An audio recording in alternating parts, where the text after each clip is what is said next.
যারা মানুষ মারে, মানুষ খুন করে, যারা ছাত্রদের উপর লাঠিচার্জ করে বিনা কারণে, তাদের কোনো কথা বলতেই দেওয়া হয় না, তাদের বাক স্বাধীনতা কেড়ে নিয়েছে। 5-6 মিটার পাশেই একবারে টকবক করে মাথায় হেডশট করে, মানে যেই আসে সেই হেডশট, তিনজন সাথে সাথেই একবারে মাথা যখন হেডশট করে সাথে সাথেই হচ্ছে মাথায় একবার রক্ত মোজক পরে সহ সামনাসামনি বের হয়ে যায়। এই যে ফ্যাসিস্টের যে শাসন ব্যবস্থা বা স্বৈরাচারী ব্যবস্থা, এটা তো জনতার মনে একটা বিক্ষুব্ধ মনস্তাত্ত্বিক যে বিপ্লবটা তাদের, সেটা কিন্তু 18 থেকেই সংগঠিত হয়ে আসছিল। 18, 19, 20, 21 ওই টাইমটাতে আমরা কর্মসূচিগুলো করেছি বিচ্ছিন্নভাবে, এবং আমরা মহাখালী কেন্দ্রিক করেছি, আর যারা অন্যান্য জায়গায় তিতুমির থেকে তারাও করেছে, কিন্তু আমরা একত্রিত হতে পারি নাই, কারণ তখন আমাদের উপরে গণহত্যা চালানো হয়েছিল। আসলে মানুষের যখন দেয়ালে পিঠ ঠেকে যায়, তখন মানুষ অনেক কিছু করতে বাধ্য হয়, তার জীবনকে বাজি রেখে তার অনেক কিছুই করতে হয়। যেমনটা আমি যদি আমার ক্ষেত্রে বলি, আমি সেই 2018 সাল থেকে যখন আমি বুঝতে পারি যে ছাত্র আন্দোলন বা এই সরকার সম্পর্কে একটু জ্ঞান লাভ করতে পারি, তখন আমার মনের ভিতরে প্রশ্ন জাগে, আমি কেন এর সাপোর্ট করছি, বা এই সরকার কেন যারা মানুষ মারে, মানুষ খুন করে, যারা ছাত্রদের উপর লাঠিচার্জ করে বিনা কারণে, তাদের কোনো কথা বলতেই দেওয়া হয় না, তাদের বাক স্বাধীনতা কেড়ে নিয়েছে, গুম খুন হত্যা যখন হচ্ছে, তখন আমার ভিতরে ব্যক্তিগতভাবে আমার ভিতরে একটা মানে অগ্নুতপাত সৃষ্টি হয়েছে যে আমি আসলে যে কোনো উপায় হোক আমি এই আন্দোলনকে সারা বাংলাদেশের জনগণ যদি এক থাকে, আমি থাকবো ভিন্ন। শুধু আমার সেই নৈতিক জায়গা থেকে যে এতগুলো মানুষ মারছে, তারা এত করছে যে মানুষের কথা বলতে দিচ্ছে না, যে কথা বলছে তার মুখ চেপে ধরছে, যে একটু ভালো কাজ করছে তাকে ডাউন করার জন্য সর্বোচ্চ বিভিন্ন ধরনের প্রোপাগান্ডা ছড়াচ্ছে। আসলে একটা সরকারের কার্যক্রম তো এক মাসে সম্ভব না, কারণ 17 বছর বা 15 বছর একটা স্বৈরাচারী সরকার এই দেশকে শাসন করেছে। আমরা চাইলেই 15 দিনে সেই দেশটাকে একেবারে পরিবর্তন করতে পারি না। তারপরও আমরা ধৈর্য ধরি, যেহেতু তিনি একটা আশ্বাসের জায়গা দিয়েছে এবং আমরা ছাত্র সমাজ তাকে নির্বাচিত করেছি একটা অন্তর্বর্তীকালীন সরকার হিসেবে।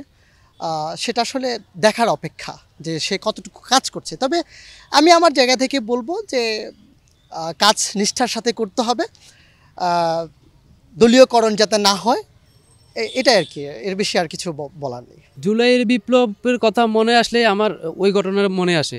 আমরা আসলে 1952 সালে ভাষা আন্দোলনের কথা শুনেছি, এরপরে মুক্তিযুদ্ধের কথা শুনেছি, বইয়ে পড়েছি, কিন্তু এই বিষয়টাকে আমরা সরাসরি আমি নিজে দেখব এবং কানে শুনবো, এটা আমি এখন ওই বিপ্লবে না থাকলে বুঝতে পারতাম না। যেমন আমরা যখন 5ই আগস্ট যখন আমাদের কেন্দ্রীয় প্রোগ্রাম ছিল শহীদ মিনারে, আমরা শহীদ মিনারে না গিয়ে আমরা শহীদ মিনারে যাওয়ার জন্য আমি তারপর হচ্ছে আমাদের ঢাকা কলেজের নেতৃত্ব দেওয়া নাজবুল ভাই, রাকিব ভাই, ওরা সহ যখন আমরা জড়ো হচ্ছিলাম, আমরা যখন প্রথমে নীলক্ষেত যাই, নীলক্ষেত দেখে আমাদের কেউ নাই, চারদিকে আশপাশ নীরব নিস্তীর্ণ।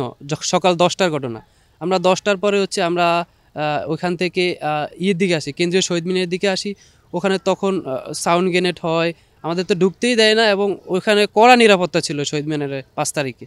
তখন আমরা এক পর্যায়ে আমরা জানি যে আমাদের ঢাকা মেডিকেল কলেজের নতুন ভবনে আমাদের কিছু সহযোদ্ধারা আছে, বিপ্লবী সহযোদ্ধা, তাদের কাছে যাওয়ার জন্য আমরা ওই দিক থেকে মোড় দিয়ে যাই।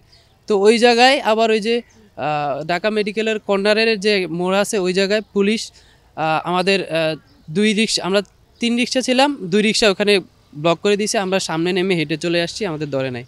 যখনই আমরা শাহবাগের এই যে ঢাকা মেডিকেলে জড়ো হই, ওই দিক দিয়ে আসে, আমরা ঢাকা মেডিকেলের সামনে ছিলাম আন্দোলনরত অবস্থায়। আমরা আবার ওই সাংকারপোলের অপর পাশ থেকে ছিল ওই যে আসিফ মাহমুদ বাইসহ যারা আসছিল সাংকারপোল থেকে, ওরা ছিল ওই পাশে, সাংকারপোলে পুলিশ ছিল, আমরা ছিলাম ঢাকা মেডিকেলের এই পাশে। যখনই আমরা হচ্ছে আন্দোলনের জন্য আমরা তো আমাদের লক্ষ্য ছিল আমরা যে কোনোভাবে শহীদ মিনারে ঢুকবো। তো ওইভাবে আমরা যখনই আমাদের মধ্যে কেউ যেই একটু সামনে আগানোর চেষ্টা করে, উপর থেকে স্নাইপার শট এসে তাকে, মানে আমি ছিলাম এই জায়গায় আমার পাশেই, বাস 5-6 মিটার পাশেই একবারে টকবক করে মাথায় হেডশট করে, মানে যেই আসে সেই হেডশট, তিনজন সাথে সাথেই একবারে মাথা যখন হেডশট করে সাথে সাথেই হচ্ছে মাথায় একবার রক্ত মোজক পরে সহ সামনাসামনি বের হয়ে যায়।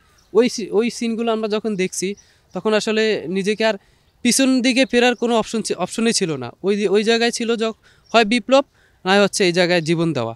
মানে তখন আমাদের পালানোর কেউই পালায়নি, যারাই দেখছিল যে সামনে পড়ে গেছে কয়েকজনে হচ্ছে হসপিটালে নিয়ে গেছে, আমরা আবার আন্দোলনে গেছি, আমরা আবার সামনে যাওয়ার চেষ্টা করেছি। ওই প্রেক্ষাপটে যখনই দেখছি যে ওই দিক দিয়ে আবার আমাদের তখন শুনলাম যে সেনাবাহিনীরা ভাষণ দিবে, আবার শুনলাম যে আমাদের শাহবাগে নাকি অনেকে দখল নিয়েছে, তখন আমরা ওই দিকে আসিফ মাহমুদ ভাই সহ চাঙ্কারপোল ওই পাশেও তারা ওই আর টিভিতে একটা নিউজ করলো, তারা শুয়ে তারপরে বসে টার্গেট করে আমাদের মারছিল। তো ওই প্রেক্ষাপটে যখন আমরা দেখছি, এই প্রেক্ষাপট আসলে জীবনেও বলবো না। জুলাই বিপ্লবের পরবর্তীতে আমি বললাম আমাদের ছাত্রলীগের মদতদাতা প্রফেসর, উনি হচ্ছে ওনার নির্দেশনাতে ওনার মদতেই আসলে উপরে পাথর এবং ইয়েগুলো তোলা হয়েছে। তো আমি নেতৃত্ব দিয়ে যখন আমরা কয়েকজনে প্রফেসরের পদত্যাগের দাবি করি, এই বিষয়টা আসলে ওনাদের কানে যায় ছাত্রলীগের। তো ওরাই মূলত আমাকে আগে থেকেই তো টার্গেট করাই ছিল। পরবর্তীতে আমাকে বাংলা কলেজের পাশেই হচ্ছে নতুন বাজারের মোড়ে একটা মোড় আছে, ওই জায়গায় পাওয়ার পরে আমাকে প্রায় 30-35 জন সহ আমার সাথে আরও 5 জন ছিল, তাদেরকেও মারছে, আমাকে খুব বাজেভাবে মারছে। একবার আমার হাঁটু চেঁচাইছে, মারার পর আমি যখন অজ্ঞান হয়ে যাই, মানে অচেতন হওয়া অবস্থা, তখন আবার আমাকে চেঁচাই ভিতরে নিয়ে গেছে, হয়তো ওই জায়গায় আবার মারার জন্য। কিন্তু যখন একটা পর্যায়ে দেখছে যে আমার আসলে মরে যাব, বমি আসতেছিল, তখন যখন দেখছে যে আমি আসলে মরে যাব, পাশে একজন মুরব্বী বলছে ও মরে গেলে হলো পরে আবার অন্য ঝামেলা হয়ে যাবে, পুলিশ কেস টেস অথবা বড় ঝামেলা হয়ে যেতে পারে। পরে ওরা আমাকে বলছে যে রিক্সা একটা দিয়ে কয়েকজনে তুলে নিয়ে আমাকে হসপিটালাইজ করছে আর কি। ওই ঘটনা আমার জীবনে আসলে প্রথম। আর যদি 10% অথবা 15% এরকম কিছু আমার উপর আঘাত আসতো, তাহলে হচ্ছে আমি হয়তো আজকের এই দিনটা দেখতে পারতাম না, সুন্দর এই দিনটা দেখতে পারতাম না।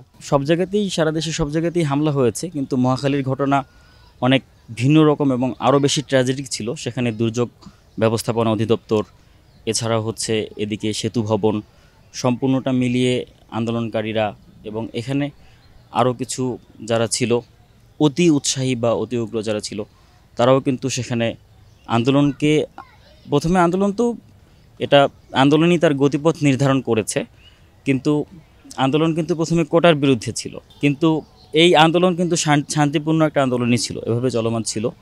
কিন্তু যখন দেখা গেল যে শিক্ষার্থীদেরকে রাজাকার ট্যাগ দেয়া হচ্ছে, তখন এই শিক্ষার্থীরা এক ধরনের বিদ্রোহ শুরু করলো এবং তারপর থেকেই এই যে 15 তারিখে আমরা হামলা শিকার হয়েছিলাম, ঢাকা বিশ্ববিদ্যালয়ের আমরা রাজু ভাস্কর্যে প্রোগ্রাম করি, সেখানে হাসনাত ভাই, সার্জিস ভাই সহ আসিফ ভাই, নাহিদ ভাই ওনারা ছিলেন। তো সেই দিনেই মূলত হামলা শুরু হয়, আর সেখান থেকেই পরবর্তীতে আন্দোলনের গতি আন্দোলনেই নির্ধারণ করে এবং দেখা যায় যে আমরা হামলা শিকার হয়ে আমাদের বোনরা রক্তাক্ত হয় হসপিটালে, তাদেরকে রেস্কিউ করে, তাদেরকেও চিকিৎসার ব্যবস্থা, আমরাই তাদেরকে উদ্ধার করে মেডিকেলে নিয়ে যাই চিকিৎসার জন্য। এই যাবতীয় ঘটনাগুলো 15 তারিখে ঘটে এবং তারপর 16 তারিখে আমাদের আবু সাইদ ভাই তিনি মারা গেলেন রংপুরে। তারপর থেকেই আসলে এই যে ফ্যাসিস্টের যে শাসন ব্যবস্থা বা স্বৈরাচারী ব্যবস্থা, এটা তো জনতার মনে একটা বিক্ষুব্ধ মনস্তাত্ত্বিক যে বিপ্লবটা তাদের, সেটা কিন্তু 18 থেকেই সংগঠিত হয়ে আসছিল এবং সেই বিপ্লবটাই বাস্তবে রূপ নেয় এবং ছাত্রর পাশাপাশি জনতাও তখন মাঠে নেমে আসে, সুশীল সমাজ কথা বলে, সাংবাদিক আপনারা যারা ছিলেন আপনারাও সেই সহযোগিতাগুলো আমাদেরকে করতে পেরেছেন জন্যই এই আন্দোলনের গতিটা পরিবর্তন হয়ে যায় এবং আন্দোলনেই তার গতি ঠিক করে নেয়। আমরা প্রথমেই যখন 18-র পরিপত্র বাতিল করে 5 জুন, এরপরেই প্রতিক্রিয়া হিসাবে আমরা রাজু ভাস্কর্যে তিতুমির থেকে আমি আন্দোলনে এখানে বিক্ষোভ কর্মসূচিতে ছিলাম। এরপরে 9 জুন আমরা ঢাকা কলেজ এবং তিতুমির কলেজ, বদরুন্নিসা কলেজ সহ 7 কলেজের ব্যানারে আমরা নীলক্ষেত মোড়ে একটা বিক্ষোভ কর্মসূচি করেছিলাম। সেখান থেকে আমরা নেতৃত্বে ছিলাম, তিতুমির কলেজ থেকে আমরা বেশ কয়েকজন।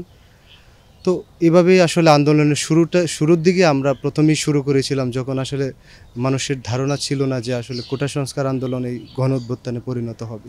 এরপর আমরা 1 জুলাই থেকে যখন আন্দোলন ভিন্ন খাতে মোড় নেয়, যখন সেটা বড় আকার ধারণ করে, তখন থেকে আমরা তিতুমির থেকে আমরা আন্দোলনে শরিক হতে থাকি এবং 6 জুলাই থেকে আমরা আমাদের তিতুমির কলেজের ব্যানারে আন্দোলনগুলো করতে শুরু করি।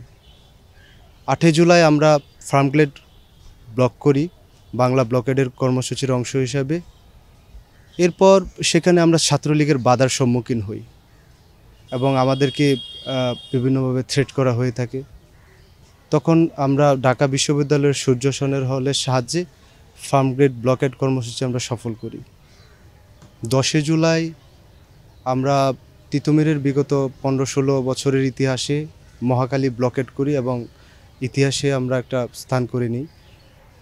সেই ব্লকেটে মানে সাধারণ ছাত্র জনতা এত বিপুল উৎসাহে ওইটাতে আসলে সফল করে ওই কর্মসূচিটা, যেটা আমরা আশ্চর্যান্বিত হয়ে যাই যে আমরা করতে পেরেছি। এরপরে ক্রমাগতভাবে কর্মসূচিগুলো চলতে থাকে।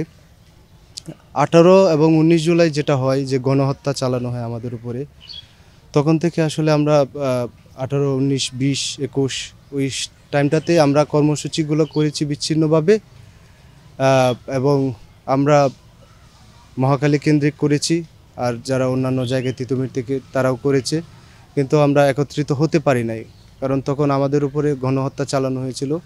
আমাদের তিতুমির কলেজের শহীদ মামুন সেও এই হামলায় নিহত হয়েছিল পুলিশ ছাত্রলীগের সাথে সংঘর্ষে। এরপর যখন আবার নতুন করে প্রাইভেট বিশ্ববিদ্যালয়গুলো যখন আবার মাঠে নামে, আমরাও প্রাইভেট বিশ্ববিদ্যালয়কে সর্বোচ্চ সাপোর্ট দিয়ে এবং আমাদের ব্যানারে কর্মসূচিগুলো করতে থাকি।